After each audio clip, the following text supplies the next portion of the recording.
Testing, hello. Today I'm working on my normal Spitfire, my Mark III 4-cylinder, and I'm going to take the cylinder head off for reasons of I need to change the valve springs, which I know you can do.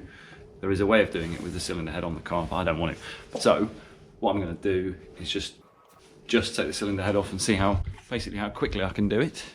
Here's the car. Now the first thing to do is I've got to drain the water out of the radiator, which is a pain in the arse, with this new radiator because it hasn't got a tap, so I'm going to have to take the bottom hose off. And I'm also going to not forget this time, which I have done in the past, that there is down there a little tap on the block to drain the head and the block, drain the water out of that. Get the water out rather.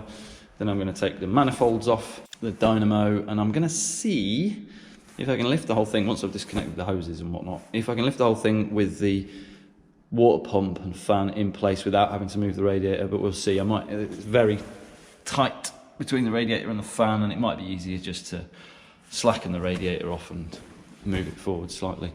Basically, the plan is see how quickly you can do it. First thing I'm going to do, like I say, is drain the water, and I'm not going to video that because it's boring.